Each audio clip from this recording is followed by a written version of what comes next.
Ciencia Fresca.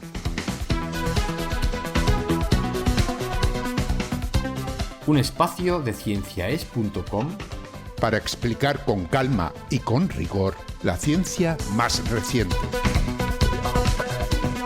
Con Ángel Rodríguez Lozano y Jorge Laborda Fernández.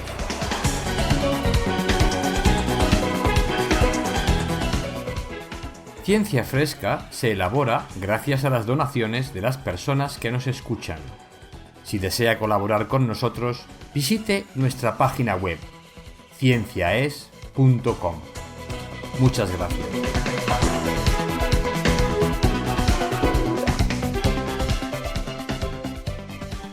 Comenzamos Ciencia Fresca.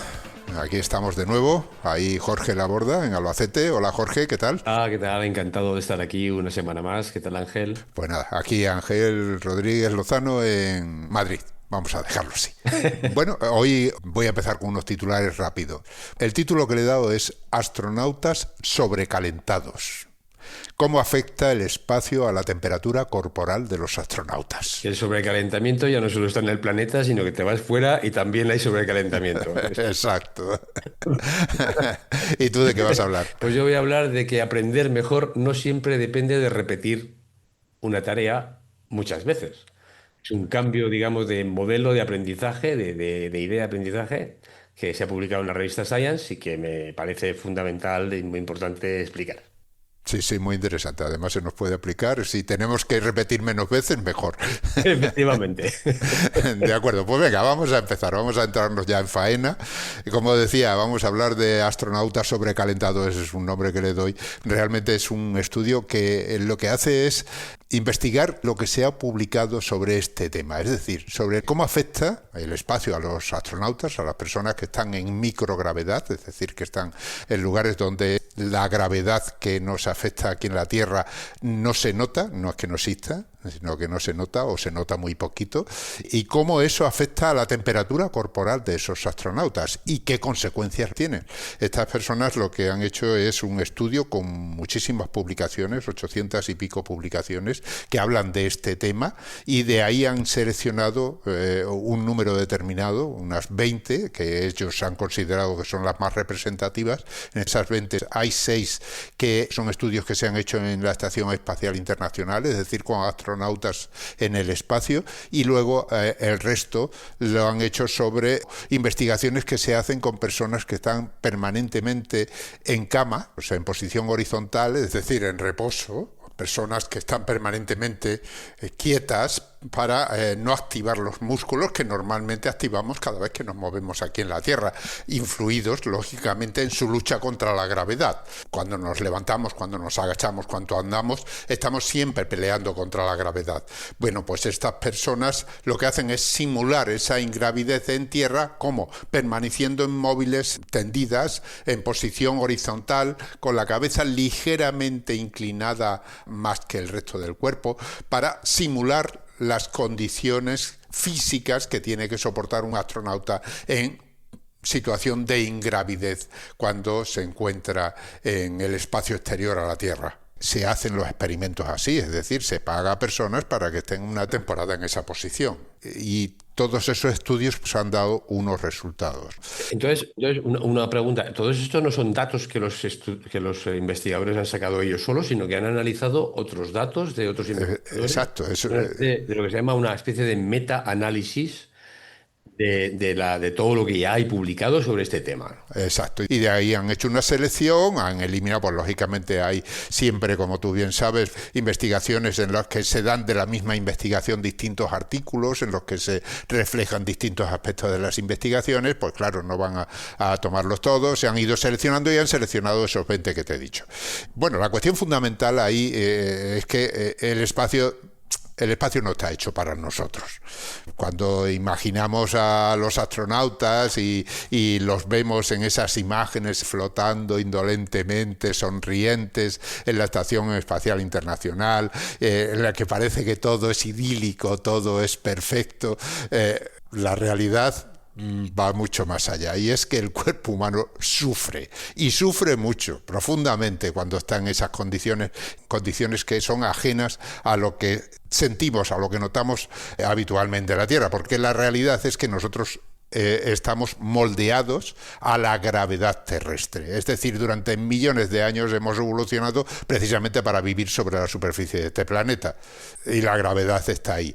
Y no es que no exista gravedad. Cuando hablamos de ingravidez, no es que no exista gravedad en una nave espacial, que, por ejemplo, la Estación Espacial Internacional, que está girando alrededor de la Tierra. Lo que ocurre es que no se nota esa atracción gravitatoria, porque lo que está haciendo esa nave es girando alrededor de la Tierra, está en caída libre. Realmente lo que hace es estar permanentemente cayendo hacia la Tierra.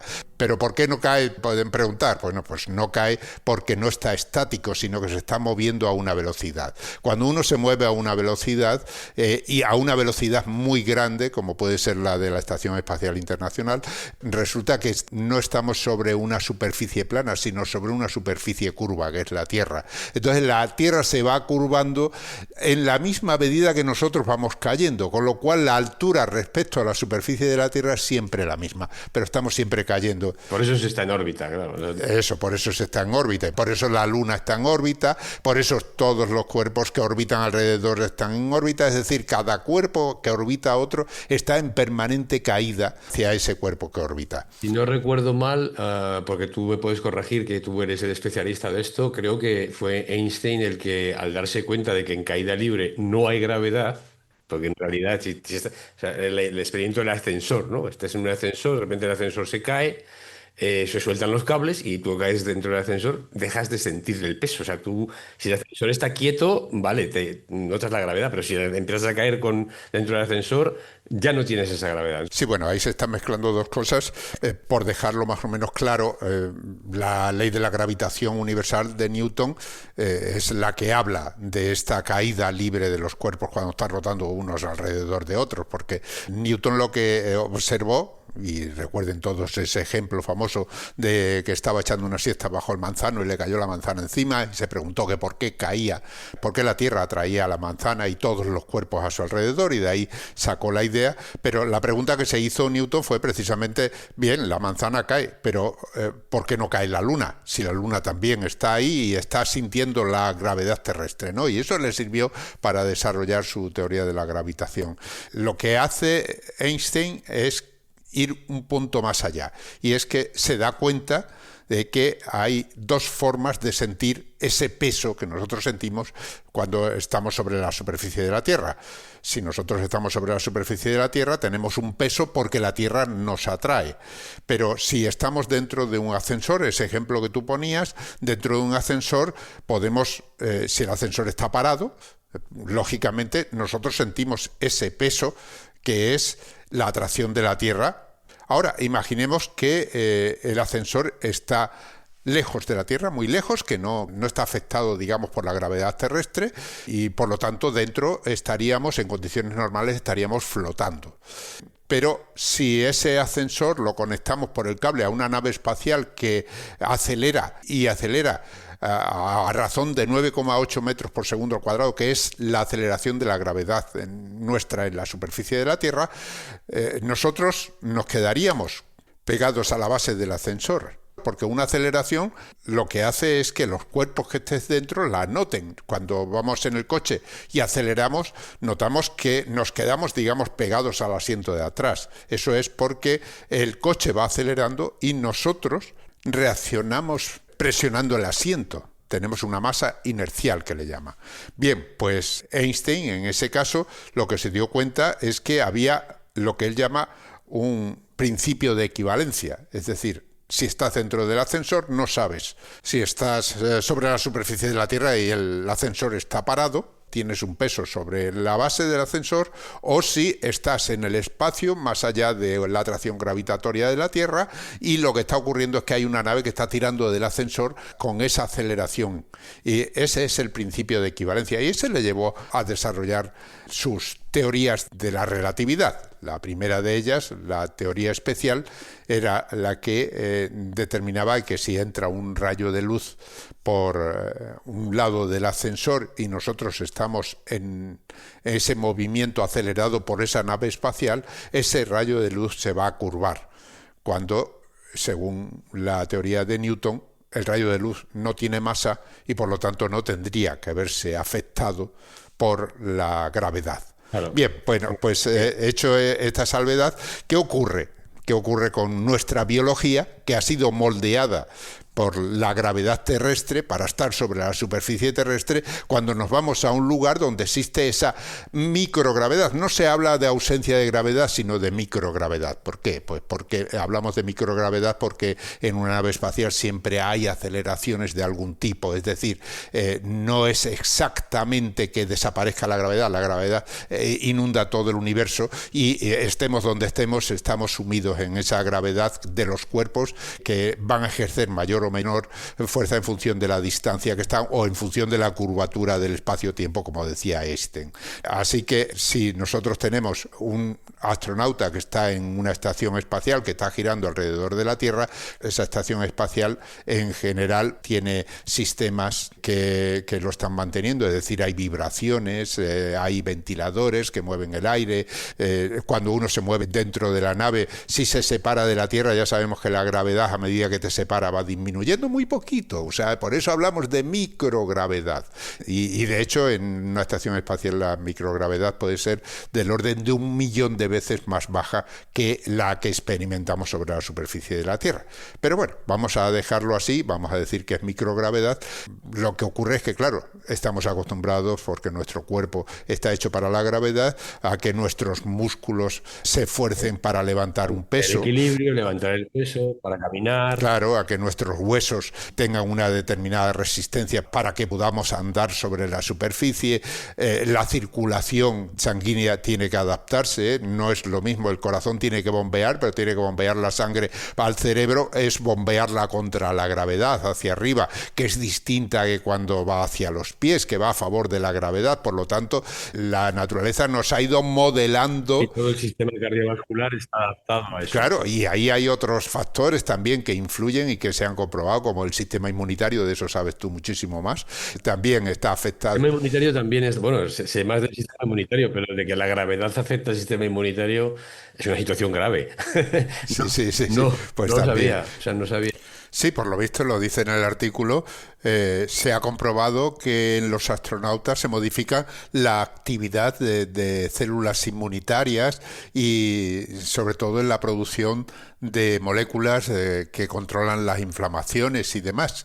Y por supuesto afecta también a la regulación térmica, es decir, a la temperatura que tiene nuestro cuerpo. Y ahí es donde va este artículo del que voy a hablar. La pregunta es: ¿puede un astronauta tener una temperatura corporal diferente cuando está en el espacio? Lógicamente estamos hablando de situaciones en las que el astronauta está por tiempos prolongados. Es decir, ya sabemos que en la Estación Espacial Internacional pasan varios meses, algunos, y todo eso se ha podido comprobar. El caso es que a esa pregunta la respuesta es que sí, según estos estudios. Es decir, hay un problema con la temperatura corporal en un astronauta y que además es un problema que parece ser más importante de lo que se creía. Es un tema muy interesante relacionado con el sistema inmunitario, porque efectivamente el efecto que puede tener la microgravedad en el sistema inmunitario puede afectar a la temperatura corporal, porque el sistema inmunitario genera la fiebre.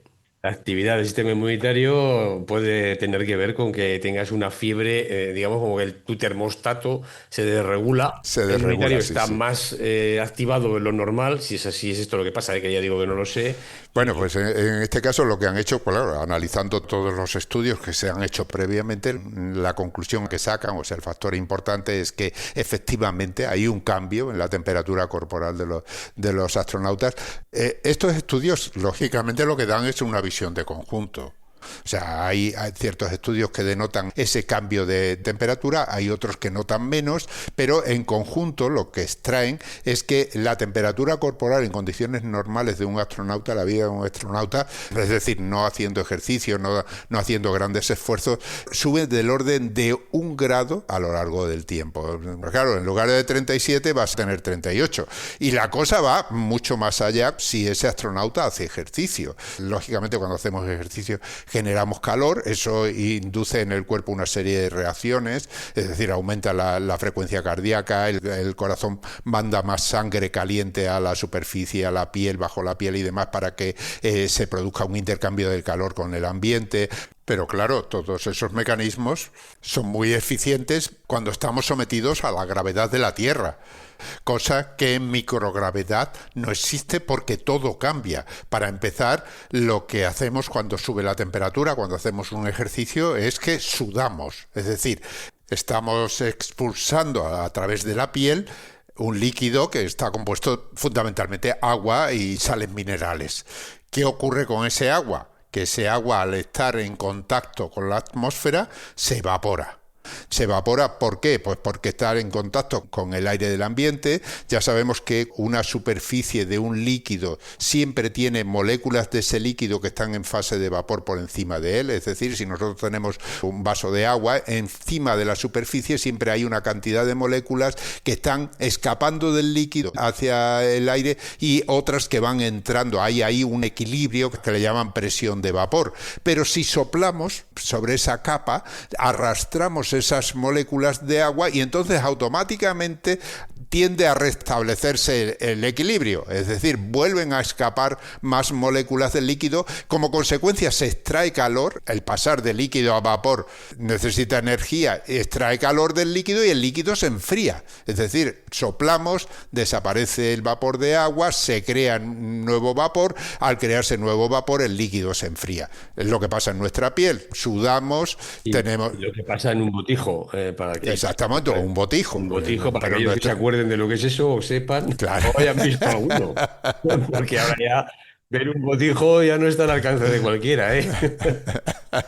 Pero lo hacemos al salir de la ducha, si nos da el aire, o salir de la piscina, todos lo notamos, ¿no? Salimos de la piscina y notamos fresquito, aunque esté haciendo un calor impresionante, y es simplemente porque el aire está arrastrando esa fuerza, pero además del aire, la gravedad está jugando también. Y juega un papel importantísimo, porque cuando el aire se calienta, estando bajo la influencia de la gravedad, como el aire caliente pesa menos, porque es menos denso, se eleva y viene a ser sustituido por aire más frío que es más denso. Y se produce una corriente convectiva. La convección es eso. Lo que hace es elevar el aire caliente y sustituirlo por aire frío. Es decir, se produce una corriente natural que va reemplazando esas moléculas de vapor y que por lo tanto va favoreciendo esa evaporación y el enfriamiento de nuestro cuerpo.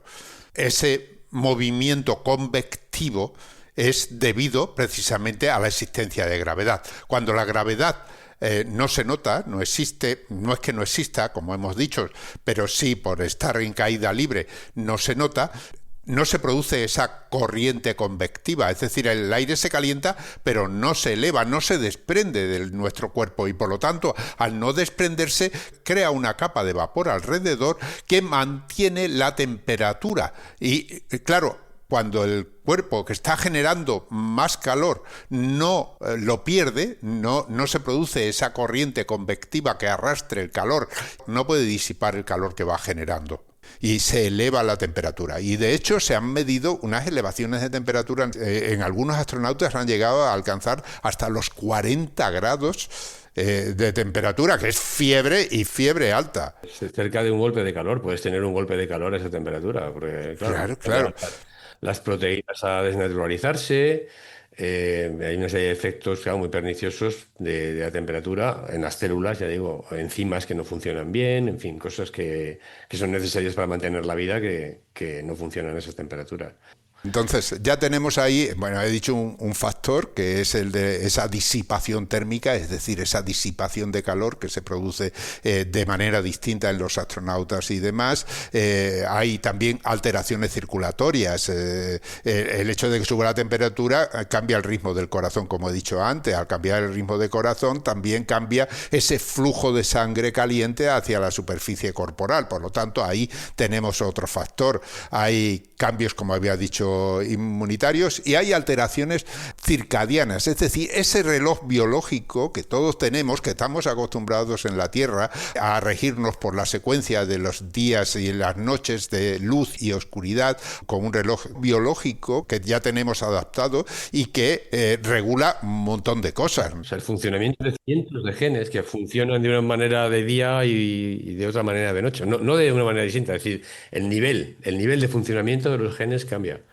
Claro, ¿Qué tiene que ver, por ejemplo, con el hecho de que comiendo lo mismo, digamos, al desayuno o en la cena, si la misma cantidad de calorías, no afectan igual a la obesidad o al sobrepeso, porque son tratadas de distinta manera debido a los genes que están expresándose de manera diferente. O sea que sí, los ritmos circadianos son muy importantes. Y claro, esos ritmos se tienen que reajustar.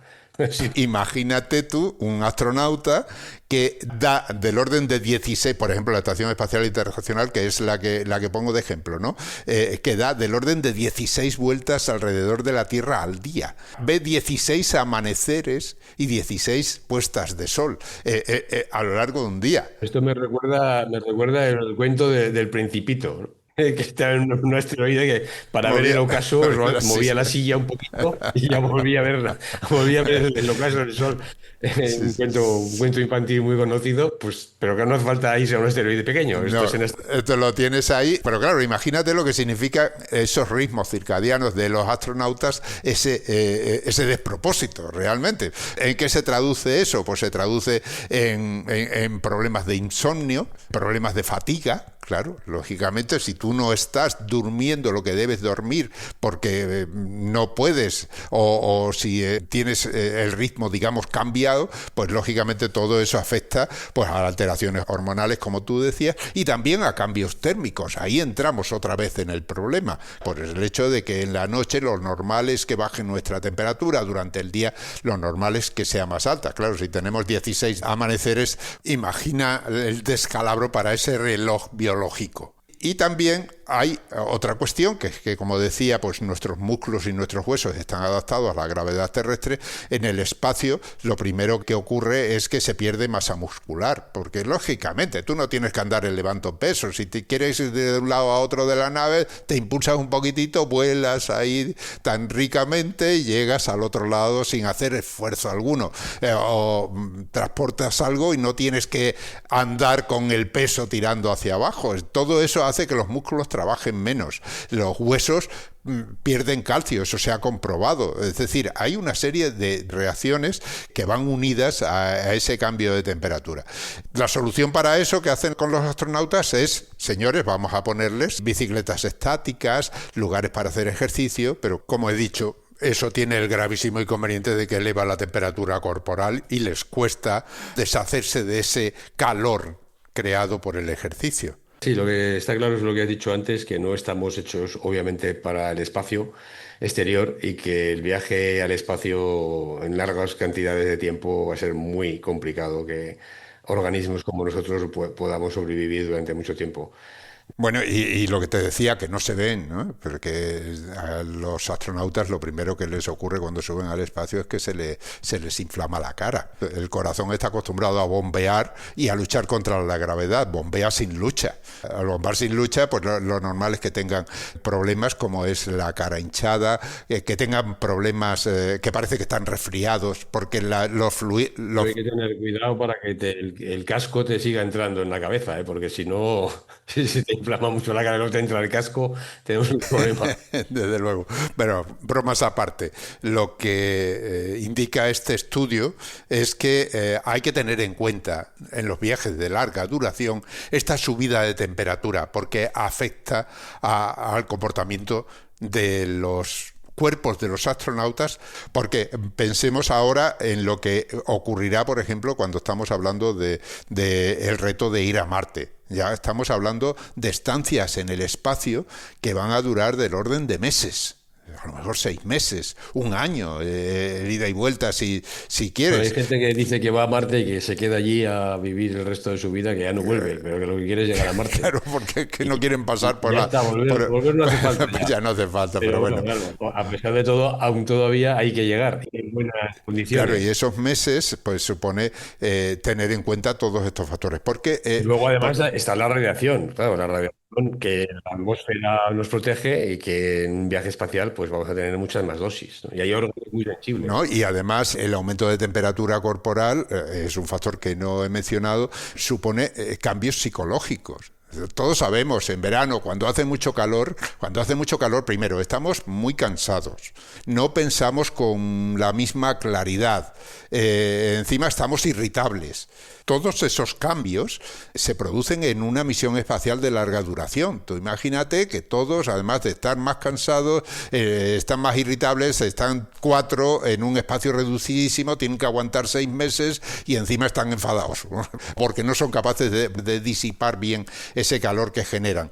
Todas esas cosas influyen en esos viajes. Además, la propia nave espacial no tiene tampoco, o la propia nave espacial, en fin, el laboratorio, lo que sea, la estación espacial, tampoco debe tener sistemas de uso fácil para evacuar el calor, ¿no? O sea, la temperatura la tienen que controlar de alguna manera. Tú dices, tiene, Claro, tiene una temperatura corporal más elevada, vamos a bajar la temperatura de la estación espacial. Pero no sé si eso es fácil o no es fácil. claro. Si nosotros nos fijamos en lo que eran las famosas novelas de ciencia ficción, aquellas que se daban al principio, que yo leía, ahora también, claro, lógicamente, pero yo leía, por ejemplo, yo recuerdo 2001, Una Odisea en el espacio, en el que hablan de una estación espacial en la que era una inmensa rueda. Era una rueda inmensa Bueno, en la película se ve así. se ve en la película así, en la que lógicamente esa rueda está girando, hay un efecto, el mismo efecto que tienes si tú te metes en un tío vivo. Y es que tú tienes una fuerza centrífuga, esa fuerza centrífuga puede asemejarse a una fuerza gravitatoria. Por lo tanto, si andas por el interior de la rueda y la rueda está girando a una velocidad determinada, tú puedes imitar la gravedad terrestre o por lo menos un porcentaje elevado de esa gravedad. Es decir, eso sería una forma de imitar lo que ocurre en la Tierra y por lo tanto eso afectaría a todo lo que estoy diciendo, porque sería una emulación de la gravedad. No sería lo mismo, porque una rueda tiene un radio y lógicamente los pies que irían apoyados sobre el extremo de la rueda recorren una circunferencia más grande que la cabeza, que estás de pie. Por lo tanto, hay una diferencia ahí entre la gravedad que sufren los pies, es decir, la atracción o bueno, sería en este caso repulsión por el movimiento circular, que en los pies es mayor que en la cabeza, pero ya no sería tan grave la diferencia como si no lo hay. Pero luego también se habla de diseñar ropa inteligente, es decir, una ropa que sea capaz de liberar o de facilitar esa evaporación o lógicamente una refrigeración avanzada que ya Sí, existe. bueno, pero son problemas que hay que tener en consideración a la hora de, bueno, si queremos llegar a Marte, efectivamente, que los astronautas Por lleguen. ejemplo, la inteligencia artificial ahí puede ayudar muchísimo, ¿no? Sensores repartidos por todo el cuerpo y una inteligencia artificial que gestione las circunstancias en función de cómo vayan sucediendo, ¿no? Y por supuesto una monitorización continua de todo lo que ocurre, ¿no? Todas esas cosas para luchar contra un aspecto del que estamos hablando, solo uno. Estamos hablando de la termorregulación nada más. Imagínate lo que es luchar contra todo, es decir, la radiación, los problemas circulatorios, en fin, Bueno, todo hay eso. gente que dice por ahí, científicos prestigiosos que dicen que no, que el viaje en el espacio a grandes distancias que no es posible para seres como nosotros, seres orgánicos, y que no van a venir los extraterrestres mañana ni han venido porque es muy difícil viajar por el espacio por estas cosas. Aparte, las distancias son gigantescas.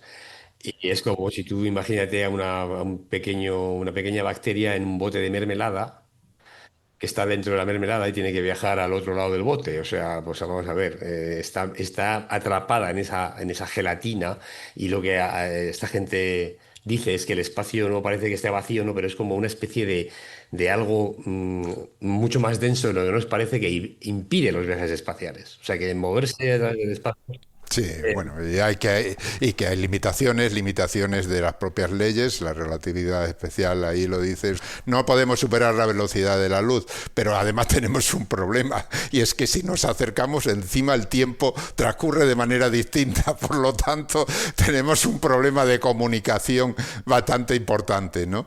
Claro, en estas distancias, pero yo, bueno, hice hace unos años ayudé, bueno, la idea fue mía de poner un paseo del sistema solar a escala, en 1 kilómetro, pusimos los planetas donde estaban.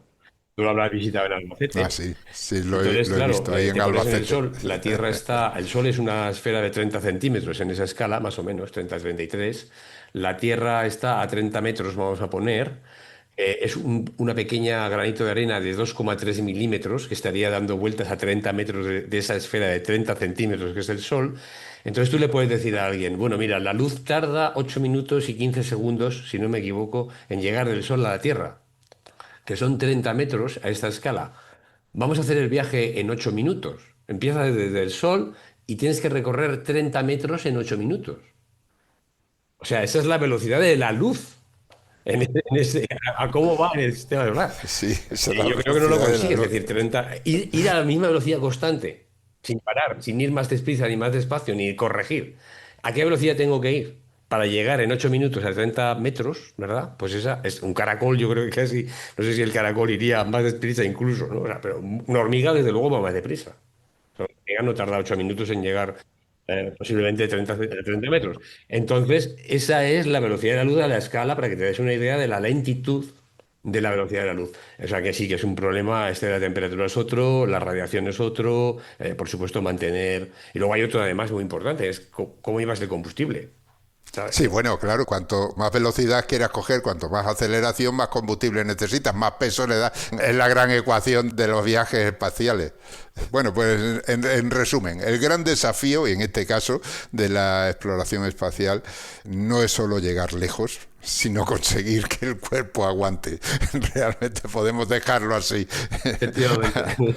Muy bien, pues nada, vamos a, si te parece, a abordar la otra noticia del programa, que es la que traigo yo, la que hemos dicho de que aprender mejor no siempre depende de repetir más. Eso la verdad es que nos va a interesar a todos, ¿eh? Bueno, yo Porque, espero que sí.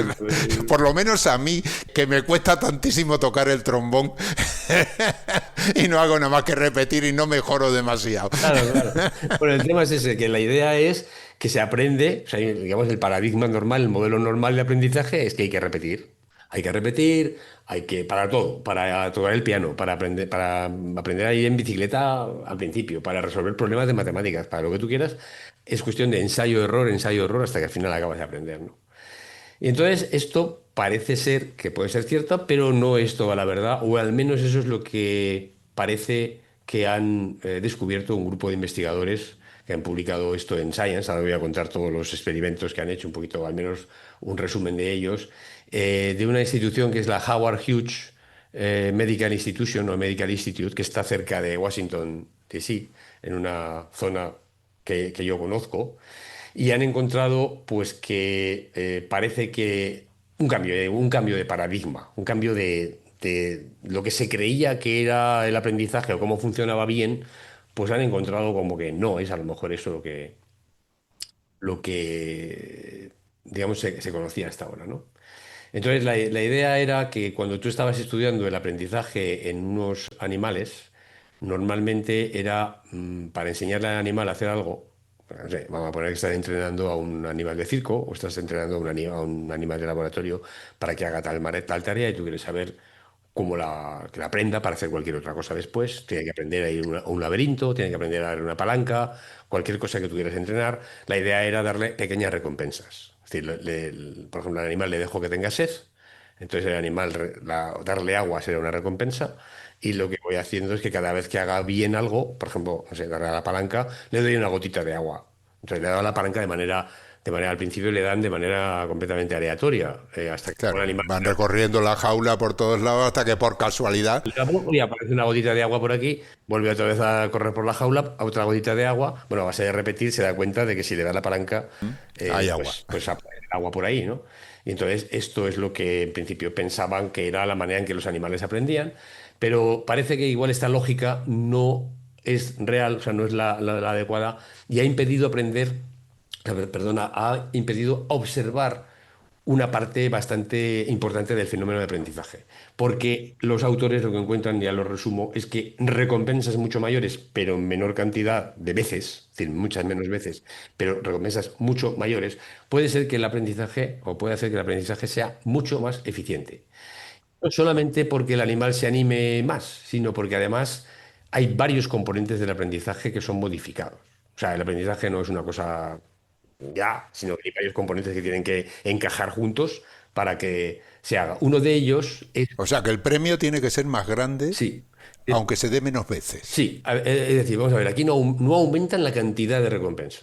Si yo le doy al ratón, no sé, 5 mililitros de agua o 5 mililitros de zumo, de lo que sea que le doy, le voy a seguir dando 5 mililitros, pero los puedo repartir de distintas maneras. Lo puedo repartir los 5 mililitros en 20 tomas de 200 microlitros, ¿vale? Muy poquitas. O le puedo repartir en 5 tomas de 1 mililitro. Es decir, o 2 tomas de 2 mililitros, o porque lo que sea, 3 de 1 mililitro con 5, ¿vale? O con 67. Pero eso significa entonces que le va a dar a la palanquita una serie de veces y en unas va a recibir mucho y en otras no va a recibir nada para poder mantener esa cantidad, Eso, ¿no? eso es hasta que lo aprende. Lo que pasa es que la cuestión es si al darle más cantidad, el animal aprende antes que le ha dado a la palanca y que eso es lo que tiene que hacer. Es decir, si el animal va por ahí en la jaula y le da a la palanca y le aparece una gotita de agua por ahí, aunque sea cercana, digamos como que su cerebro no registra que eso es un evento importante. Pero claro, si le das más recompensa, eso que acaba de hacer a lo mejor tiene una importancia Claro, mayor. aprende Claro, y merece antes. la pena saber qué ha pasado, Merece la pena. ¿no? O sea, qué ha pasado para que aparezca esa cantidad de agua o de zumo que me sirve para saciar mi sed, ¿no? Entonces, un poco esa era la idea, ¿no? De todos estos experimentos. Entonces, bueno, antes de entrar en los experimentos, me parece importante dejar claro el concepto de lo que es aprender en el cerebro, que al fin y al cabo lo estamos viendo también con la inteligencia artificial, ¿no? Y el aprendizaje es realmente un cambio. El aprendizaje es cambiar. ¿Y qué cambiamos? Las conexiones, la estructura y la fuerza de las conexiones neuronales. Es decir, el aprendizaje supone un cambio de estructura en el cerebro.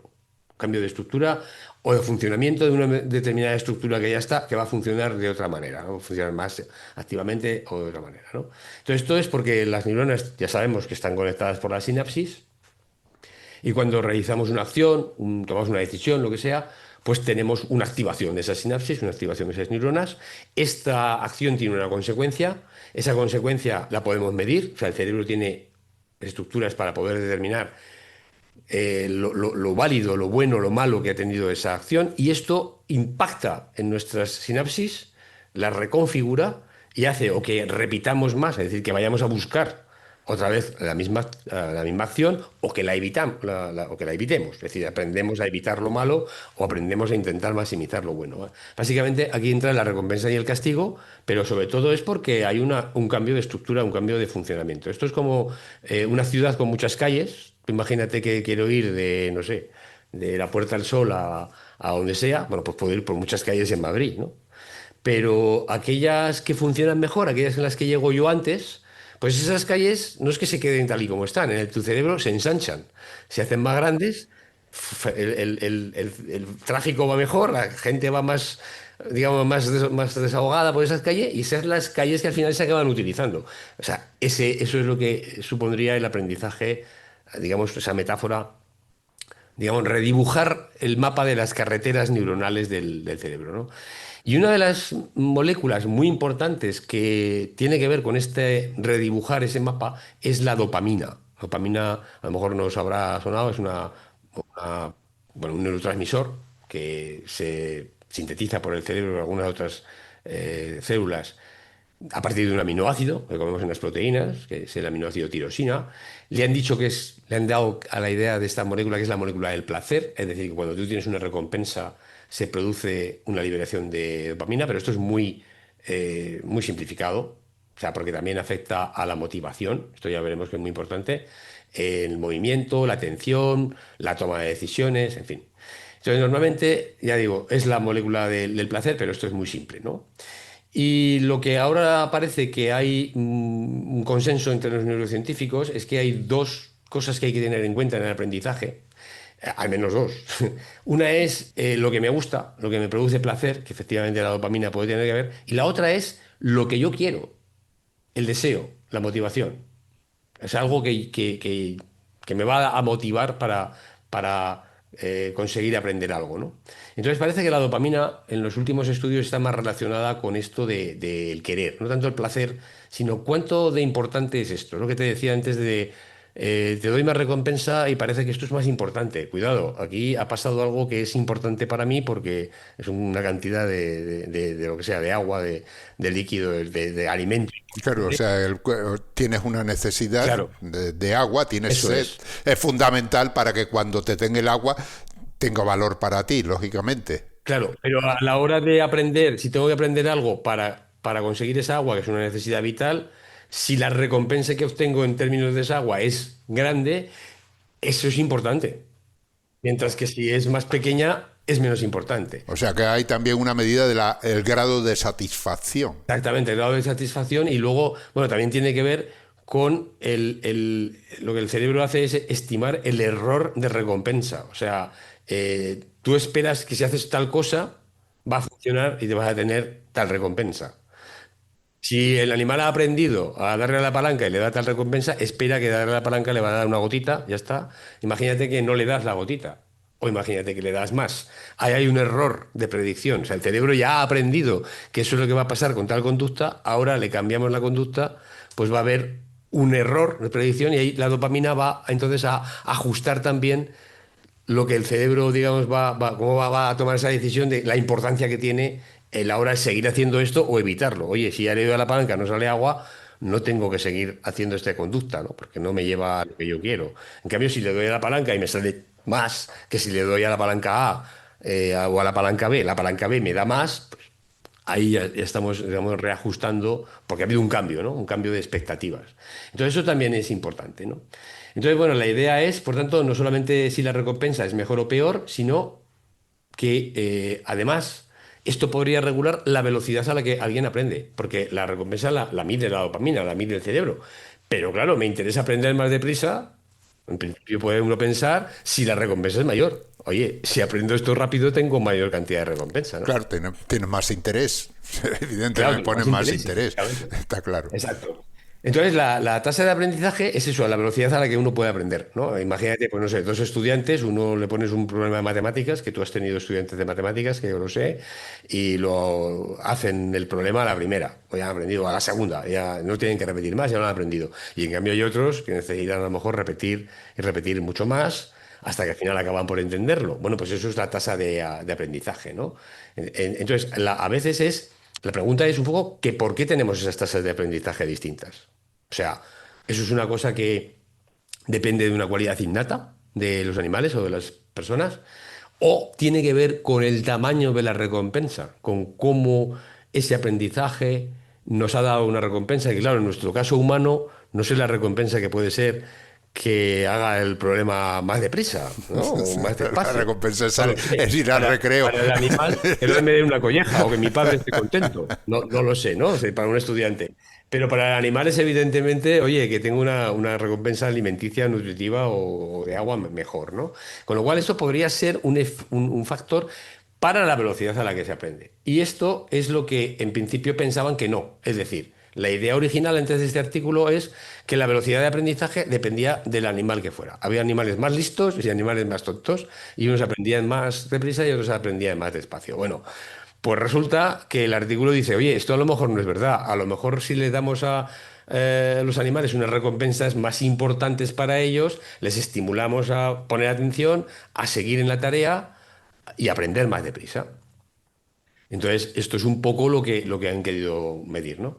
Es muy parecido a decir cambio el método de aprendizaje, ¿no? O sea, yo tengo ahí una serie de alumnos, les explico de esta manera y hay algunos que los captan más rápido, pero si cambio el método de aprendizaje y lo adapto, digamos, a esos alumnos que Y van bueno, lo que a lo mejor intento por es, otro camino, sobre todo, pues implicar al animal, al alumno, lo que sea, en fin, a la persona que tiene que aprender, ¿no? Al sujeto que está aprendiendo, implicarlo más en la tarea. Que de alguna manera tú el darle una recompensa mayor puede suponer que la tarea que está haciendo merezca la pena. Si tengo que aprender, el animal tiene que aprender un camino en un laberinto para llegar a una zona donde tiene el agua, lo recorre el laberinto, lo recorre, ¿vale? Y llega a un sitio donde hay una gota. Bueno, pues a lo mejor eso que ha hecho no es que no se acuerde. El animal se acuerda, pero lo que evalúa es que no merece la pena ese camino.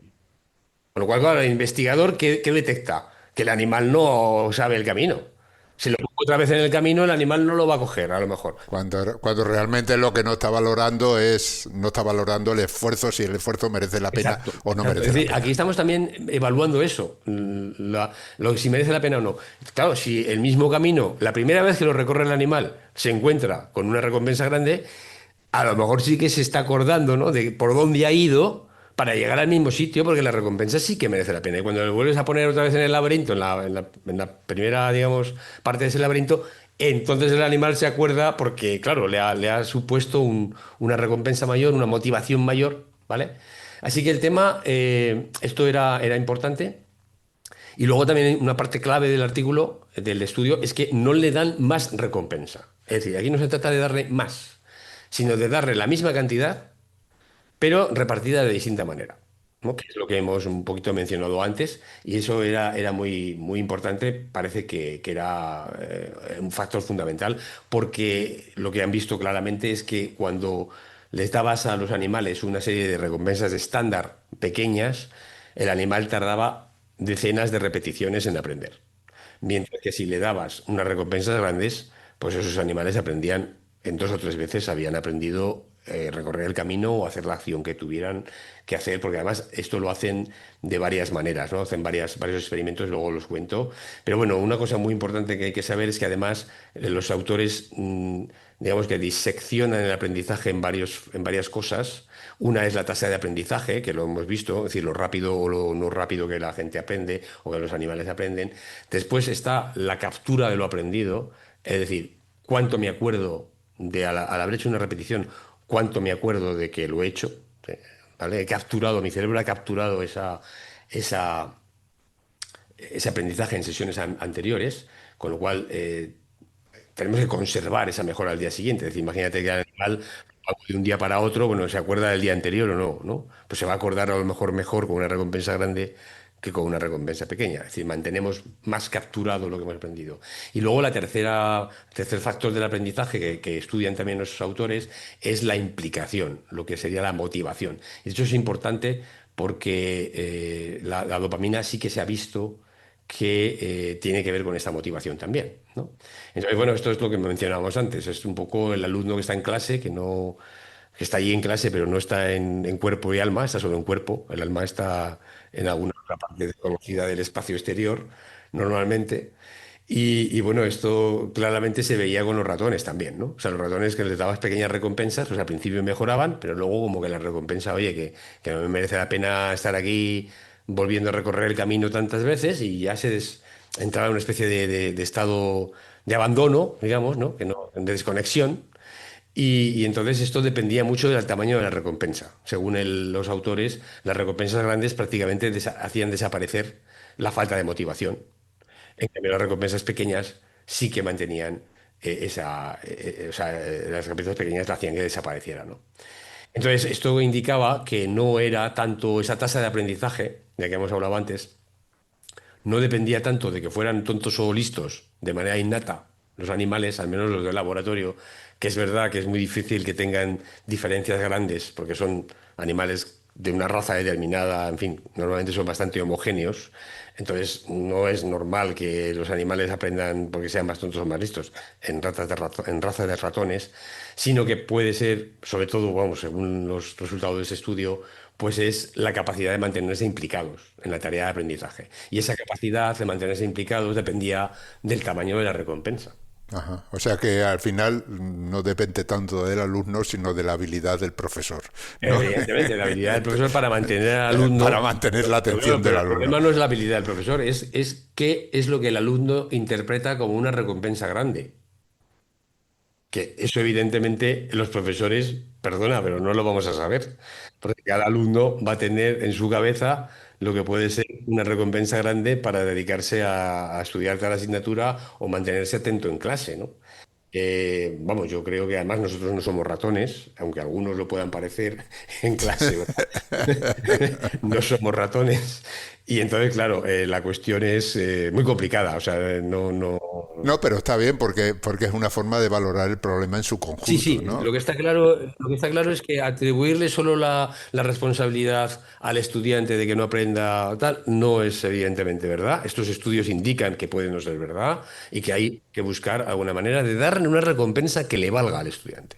Claro. ¿Qué es lo que le vale? ¿Qué es lo que le motiva? ¿Qué es lo que supone una recompensa para él? Yo, desde luego siempre he dicho que hace falta que los estudiantes se emocionen con lo que estudian, que el aprender algo sea algo que incorporan a su identidad, no sé, a lo que sienten de sí mismos.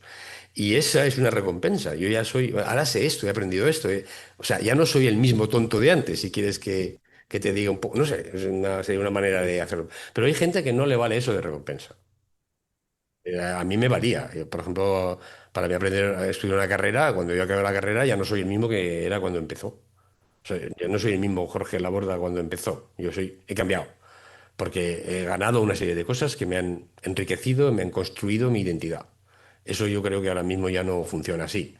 Eh, la gente va separando lo que son ellos de lo que tienen que hacer para tener un trabajo, un salario, lo que sea, y eso no les aporta tanto, no les aporta esa recompensa de la que estamos hablando. Ya, pero es que muchas veces está organizada la recompensa en función de una nota, por ejemplo. Claro, pero la nota puede no ser la recompensa. Claro, la nota puede que no sea la Efectivamente, recompensa, la nota porque es simplemente un obstáculo que he saltado, pero no es una recompensa. Me han hecho saltar ese obstáculo, me lo tomo así, pero no es una recompensa el haber superado el obstáculo. Simplemente lo he superado y me dedico a otra cosa, al siguiente obstáculo, que tampoco va a ser una recompensa. Claro, ya digo, esto los pedagogos, psicólogos y tal, con estos datos, que en principio empezamos con ratones y luego vamos a ver qué podemos hacer con ellos en seres humanos, que en verdad, pues habrá que estudiarlo, porque ya digo que esto supone un cambio de paradigma en algunas cosas que se tenían por conocidas en psicología o en pedagogía incluso y que a lo mejor no son tan verdad con estos datos, ¿verdad?, como lo que creíamos. Pero bueno, volviendo a la ciencia, hay una cosa que me parece súper interesante de este estudio, porque los autores lo que quieren es intentar separar un problema que hay en ciencia muy común, que es correlación o causalidad. Es decir, los autores ven que si yo le doy más recompensa al ratón, bueno, ellos le dan más recompensa, pues hay más liberación de dopamina, por ejemplo. Entonces, bueno, es la dopamina la que genera la tasa de aprendizaje o la que tiene que ver con que los animales estén motivados para aprender. o sea, digamos que la liberación de dopamina es algo que puedes medir directamente. Claro, lo pueden medir, igual que pueden medir la cantidad de recompensa que le dan. Mientras que la reacción, dices, cuando ocurre esto, parece que ocurre esto otro, pero esa es la Pasa correlación. eso otro. Sí, claro, pero yo no sé si es la causa. Y bueno, y cuando pasa eso otro, aprenden mejor. O sea, se acuerdan más, están más motivados. Pero es la dopamina la que hace que se acuerden más, es la que hace que estén más motivados. Pues no lo sé, porque claro, le estoy dando siempre la recompensa para que haya la dopamina. La dopamina se produce cuando hay recompensa, pero no sé si es la causa de que aprenden mejor. Entonces tenemos que separar, darle la recompensa de que haya una liberación de dopamina. ¿Y cómo hacemos eso? Bueno, aquí entra una técnica que ya conté en Kilo de Ciencia hace unos años ya, cuando salió, que se llama la optogenética, que esto es ciencia ficción hecha realidad otra vez. Se trata de que yo quiero ser capaz de hacer que las neuronas que produzcan dopamina la produzcan de manera independiente de la recompensa que le doy. Es decir, le dé otro estímulo distinto. un estímulo físico, por ejemplo, que haga que esas neuronas liberen la dopamina. Y entonces yo voy a ver el comportamiento, el efecto que esto tiene en el aprendizaje del animal, pero sin darle recompensa, solamente manipulando las neuronas que sí que responden a la recompensa. Esas neuronas van a responder a la recompensa, pero yo ahora lo que hago es manipularlas para que no haga falta darle recompensa, simplemente que liberen la dopamina. ¿Cómo lo hacemos? Sabiendo muy bien la genética de estas neuronas, qué genes funcionan, se pueden hacer, bueno, se puede hacer animales transgénicos con genes que solamente van a funcionar en las neuronas que producen la dopamina y que esas genes van a producir una proteína, que va a ser una proteína estimuladora, que va a reaccionar frente a un pulso de luz láser. ¿Vale? Entonces yo le voy a poner un capuchón de fibra óptica al cerebro de estos animales transgénicos y con ese capuchón voy a darle impulsos de luz láser, que los puedo dar más impulsos, menos impulsos, con más frecuencia, con menos frecuencia, y voy a ver qué liberación de dopamina se produce en esas neuronas, que lo voy a controlar O sea, completamente. es como poner un interruptor. Un interruptor, o sea, claro, le doy el láser, que es un interruptor, y dice, libera, Eso es. o Y no. entonces la neurona va a liberar y puedo dar al interruptor 10 veces por segundo, 10 veces por minuto, una vez cada media hora, lo que yo quiera. Y voy a ver si el animal aprende más deprisa, aprende más despacio, según la cantidad de impulsos, según la cantidad de la duración, en la frecuencia de intervalo. Y voy a ver si es la dopamina o no, porque aquí solamente estoy modificando la dopamina, nada más. Entonces, esto es lo que hacen con este interruptor, que ya digo, va con estas poblaciones de neuronas concretas. Y entonces, bueno, ya digo que separa la causa de la correlación. Es decir, ahora yo voy a ver si realmente la dopamina es la causa, porque voy a generar esa dopamina independientemente de otras cosas anteriores, ¿no?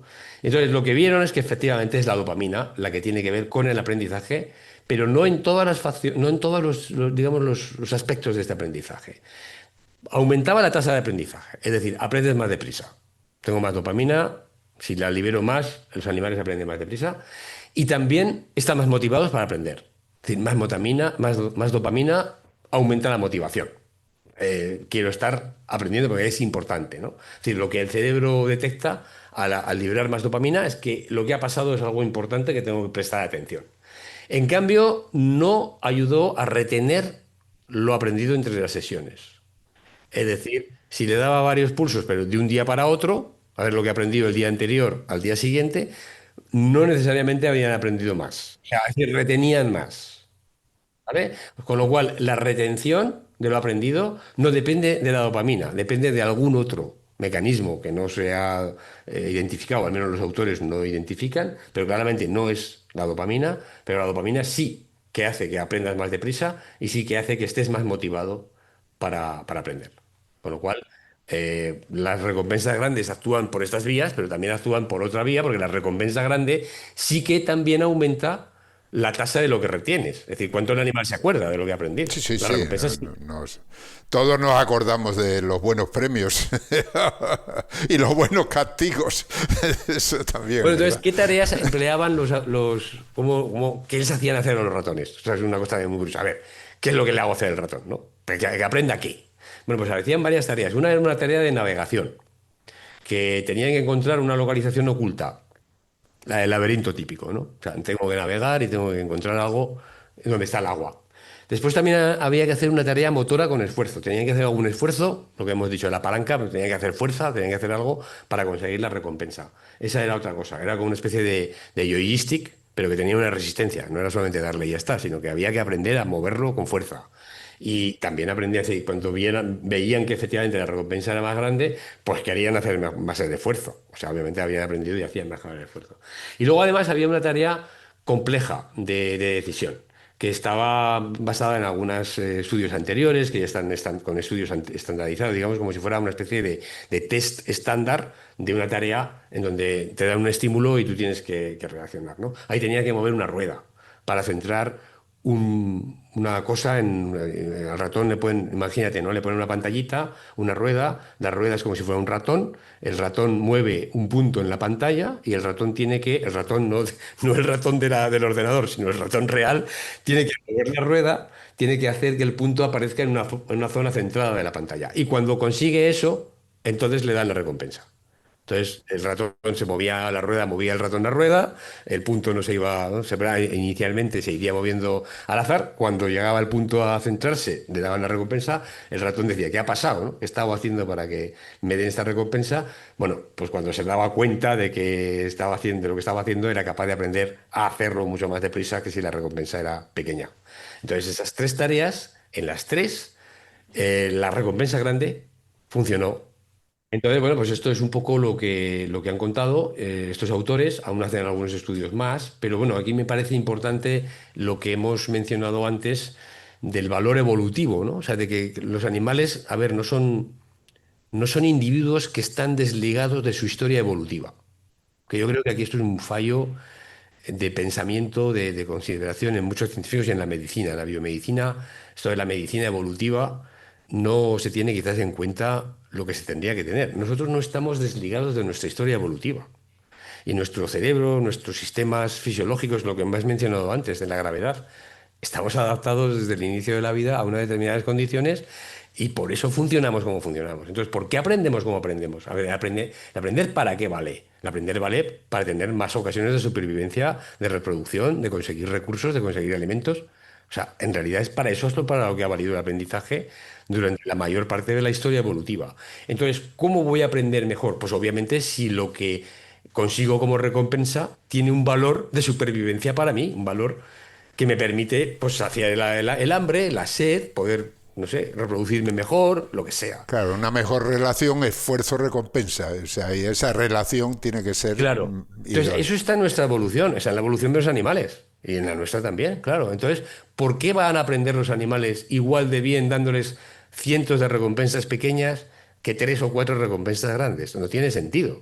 No tiene sentido para mí evolutivo, porque lógicamente, si no tengo Sería, lo que necesitaría mucha más energía para claro, conseguirlo. exacto. Si no tengo lo que necesito, no puedo seguir repitiendo mil veces esta acción que no me da lo que necesito más que a base de un esfuerzo que es desmesurado. No me vale, evolutivamente hablando, no me vale, no me cubre las necesidades. Tengo que cambiar mi conducta para conseguir otra cosa, para hacerlo de otra manera. Entonces, claro, la idea es, para mí, que ya digo, esto es un poco mi reflexión, no es que los ratones no fueran capaces de aprender las recompensas con recompensas pequeñas, que se hiciera falta repetir mucho.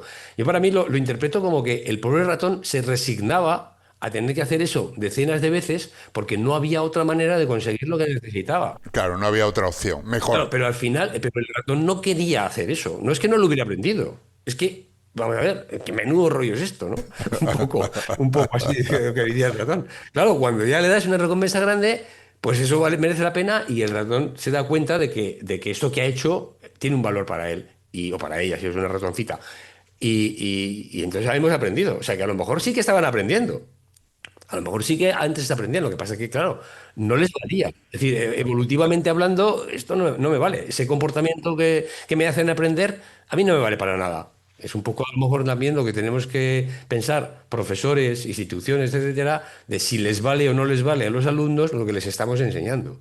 Porque a lo mejor parte del problema es que esto que les haces aprender, pues ellos interpretan que no les vale para nada. Y por supuesto la recompensa de aprenderlo es muy pequeña, como en el caso que estamos aquí hablando de los ratones, mucho más sencillo. Ya digo, no nos queremos, no podemos decir que nuestro sistema nervioso es el de un ratón, ni que aprendemos igual, ni que tenemos el mismo tipo de evaluación de las variables que nos afectan en nuestra conducta y en nuestras decisiones. Obviamente somos más complejos que un ratón, que incluso que los primates, pero claramente nuestra historia evolutiva sigue estando ahí. Y sí que es verdad que el cerebro posiblemente seguirá funcionando igual y lo que tenemos que encontrar es qué es lo que no merece la pena. ¿Por qué me merece la pena? Porque el cerebro de alguien ha decidido que tal cosa es lo que sí que le vale y tal otra la que no le vale. Pero claro, esto es un poco una variable individual que no necesariamente va a funcionar con 100 alumnos en el aula o con 200 o con 50. Y haría falta hacer una especie de estudio más personalizado y cómo abordamos el aprendizaje en cada caso, en nuestro caso, lo cual evidentemente es absolutamente inasumible y no tenemos recursos para hacer eso. A lo mejor con la inteligencia artificial podemos tener efectivamente profesores personalizados en que cada alumno le dice a la inteligencia artificial lo que quiere aprender, por qué lo valora, por qué tal, y la inteligencia artificial le hace un programa de aprendizaje personalizado que el alumno va a realmente disfrutar. va a disfrutar de aprenderlo porque realmente le merece la pena y porque es lo que quiere. Y bueno, pues habrá a lo mejor que avanzar en ese aprendizaje personalizado de esta manera, ¿no? No, a ver, es una idea, ¿eh? Pero es lógico si tú estás aprendiendo algo. Hay un esfuerzo fundamental que yo considero a la hora de aprender, que es buscar las fuentes que te permiten dar ese dato que tú necesitas para seguir comprendiendo lo que estudias, ¿no? Entonces, esa búsqueda de fuentes, que los que llevamos dedicados a la divulgación tantos años, pues como tú o como yo, hemos necesitado bibliotecas como enormes para buscar a lo mejor ese dato original que te permite montar la historia que vas a contar, y que ahora vas a la inteligencia artificial y se lo pregunta. Bueno, ese salto, ese esfuerzo o ese gasto de energía de la búsqueda de información es lo que la inteligencia artificial está aportando, es disminuyendo ese gasto de energía de una manera tremenda. Es decir, yo ahora voy a hablar de cómo lo que hablaba antes de la microgravedad, ¿no? Sí, pues quiero saber a qué velocidad se mueve la Estación Espacial Internacional. Antes tenía que mirar 7 fuentes. Antes de Internet ya ni te cuento lo que tenía las vueltas que tenía uno que dar, ¿no? Y ahora simplemente se lo preguntas a la inteligencia artificial y te lo da. Pero te permite, como consecuencia, seguir el hilo del pensamiento que llevabas. No lo has perdido, porque muchas veces te perdías en No, no, medio. facilita el aprendizaje. Pero bueno, que hablando de las bibliotecas, me acuerdo que en los inicios de tu carrera y divulgadora y la mía, en algún programa de vanguardia de la ciencia de los iniciales, yo me fui a documentar a la biblioteca de los Institutos Nacionales de la Salud, que aquello era, pues bueno, me imagino que ya lo habrán quitado, pero eso sería como una especie de museo del libro científico, de las revistas científicas. Era una cosa enorme, ¿no? Un edificio enorme, con varios pisos, donde tenían las revistas de años atrás. Que podías hacer fotocopias, que tenías una tarjeta que te daban para poder hacer las fotocopias en la fotocopiadora y te llevarte los artículos a fina mano. Todo eso ya es prehistoria. Pero estamos vivos y Sí, todavía sí, sí, hablamos sí, bien sí, y aún podemos sí. aprender algo. Sí, sí, yo me hacía visitas a la Biblioteca Sí, sí, Nacional de efectivamente, Madrid. sí, sí. Era el único sitio donde podías encontrar ciertas Ya cosas. se ha perdido, o sea, eso ya está en la historia, Sí, se ha perdido ya para... pero eso es un avance importante, por eso que te digo, porque muchas veces iba uno a esos sitios y claro, había tantas cosas interesantes que ver que te perdías, o sea, te perdías de una manera inexorable, no había forma de encontrar porque tenías ganas de saberlo todo, a lo mejor porque lo tenías a mano y en casa no lo No, tenías. desde luego que no. Es, Luego, está claro que ahí era una manera un poco de aprender al azar, algo con que me encuentro. Voy a la biblioteca a ver con qué me encuentro, ¿no? Hombre, yo iba así, yo iba a intentar documentarme de algo, pero efectivamente, si te encontrabas con algo que no estaba previsto, sí, pero te también era encontrabas con interesante. una serie de cosas que también eran interesantes. Muy bien, muy interesante. Bueno, pues nada, hemos llegado aquí al final, que es un hasta luego. Como siempre, volveremos a hablar dentro de un par de Pues sí, semanas, ¿no? sin duda, porque además yo creo que pasamos un gran momento, un rato agradable y ya no estamos no tenemos edad ya para pasar malos ratos. Y bueno, la recompensa de esto pues es buena, una recompensa razonablemente grande, la de encontrarnos cada 2 semanas, así que aunque ya sabemos cómo va esto, ¿verdad? No hace falta que lo aprendamos, pues seguiremos reuniéndonos. Sí, pero todas las semanas aprendemos algo porque al final cada tema que tocamos es algo que Sí, aprendemos pero a mí nosotros. me parece como recompensa importante el ser capaz, al menos yo tengo en la cabeza de que hay alguien ahí detrás que no conozco, que me escucha, que te escucha a ti, obviamente, que ha perdido un rato de su vida para escucharnos e intentar aprender algo de lo que le queremos enseñar, y que alguno hay y alguna hay que aprende y que le ha merecido la pena. Y a mí eso es cuando yo me imagino la recompensa de este trabajo, es la recompensa más grande. Lo digo de verdad. Y hay una recompensa que muchas veces no se valora, ¿no? Y es que es muy difícil, es muy distinto estudiar para aprender, es decir, intentar resolver algo que estás pensando, que estudiarlo para explicarlo. El esfuerzo es muchísimo mayor, pero además es una recompensa mucho más grande, porque te obliga a comprender mejor lo que vas a explicar. Y eso es una recompensa muy grande, así que esa también Sí, la sí, llevamos. estoy totalmente de acuerdo. Muy bien, pues nada, Ángel, nos veremos dentro de un par de semanas, si todo va bien, y ya, esperemos encontrarte ahí de vuelta a los oyentes y que tengamos un programa que trataremos, como siempre, pues un par de noticias lo más interesantes de lo que seamos capaces de encontrar. Y si alguien quiere recompensarnos con una opinión aceptable, agradable y demás, nos vendrá también muy bien conocerlo. Muchísimas Sí, gracias a de vez todo el en cuando mundo. conviene una recompensa para que sigamos haciendo esto. Muy bien, bueno, pues hasta pronto. Buena ciencia. Bueno, un abrazo, Ángel. Han escuchado ustedes Ciencia Fresca. Un programa de cienciaes.com elaborado por Jorge Laborda Fernández y Ángel Rodríguez Lozano. En nuestra página web, cienciaes.com, les ofrecemos una amplia colección de programas de divulgación científica en español.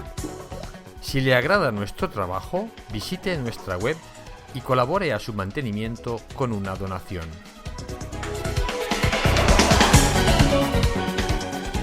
Cienciaes.com. Ciencia para escuchar.